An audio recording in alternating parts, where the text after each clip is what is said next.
The nature of existence. All right, this is a topic that I find really fascinating. I hope you guys will enjoy this too. I think it's pretty cool to think about this. Another mind-stretching thing. All right, this is going to be more philosophical. There are certain things you cannot. Well, certain parts are provable to yourself. A lot of it is. I might say a few things in here that are assumptions, so just to keep that in mind. But you need to go through this logically yourself. You know, see each step, why each thing makes sense, and understand it for yourself. So this deals with the nature of reality, all right, to the finest point. You'll see a lot of in string theory, all right, other mathematical things. I'm not going to get to the mathematical terms, any of that stuff. We're just going to go on logic and understanding, all right? Now, I believe the universe is very much like a computer. Now, how I'm going to describe this is for existence itself to exist, all right, for things to exist, something has to be defined, all right? This is the first factor of existence. For something to exist, it must be defined, all right? So what do I mean when I say something is defined? When I say something is defined, I'm basically saying that an object is given a value or a name, or it appears, all right, in existence. Something has a value, all right? And when that thing is given a value, right, a value, it becomes different than something else, and thus becomes. So what do I mean when I say it becomes different from something else? Well, when something is created, it must be created in a pair. I'm going to say it like that, all right? A lot of people believe this, you know, goes back to yin and yang, all right? Here. If you want light, you have to have darkness, all right? It's just a fact. Why? Well, because, you know, without darkness, you wouldn't have light, because there'd be nothing to distinguish light from.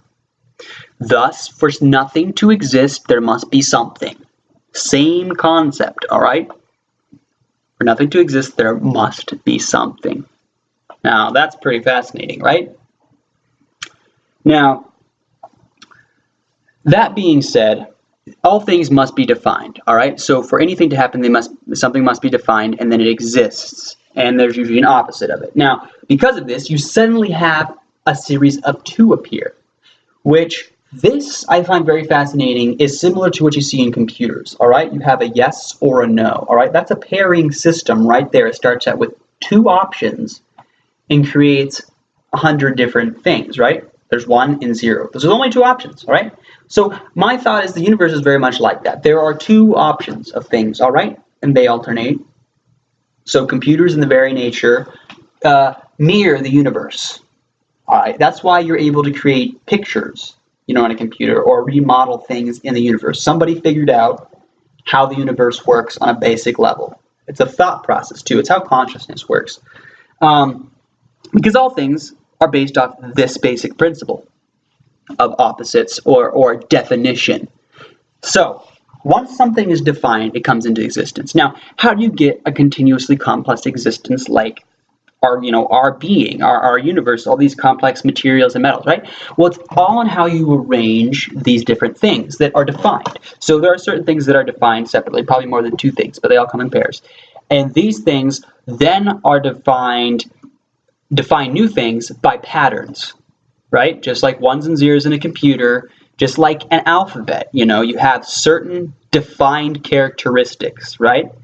And then you align these defined characteristics in a certain pattern, and suddenly you get an existence, right? Now that's what's so cool. You suddenly get an existence. So all of existence is basic. You could call it like data or information. Without the definition, you know, you take that away and things will disappear.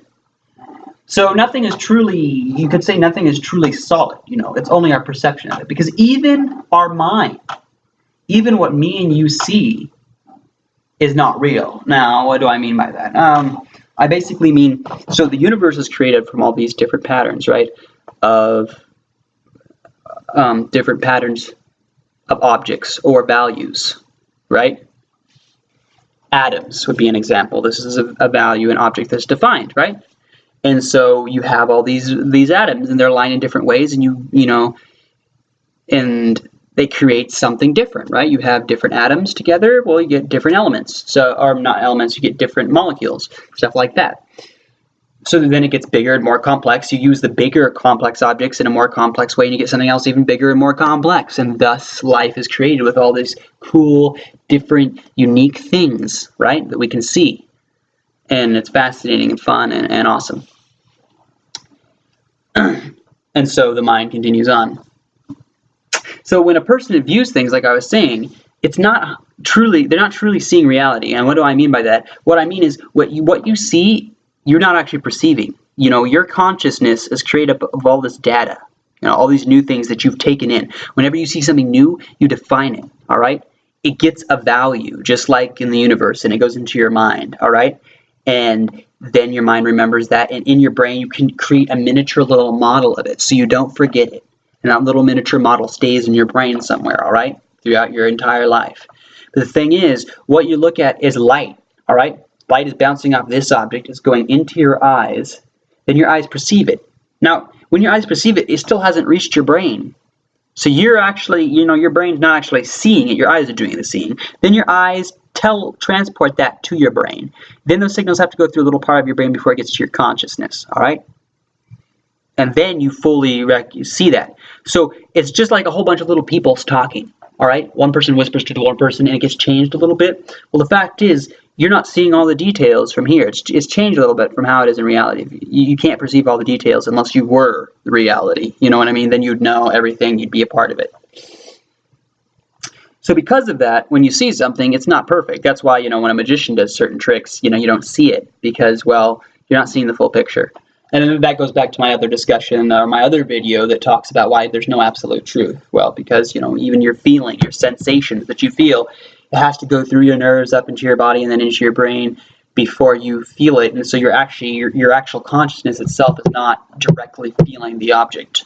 Your body is just an outward existence of your mind. That's why it's very important to strengthen the mind. The mind is the most important thing in a human's body.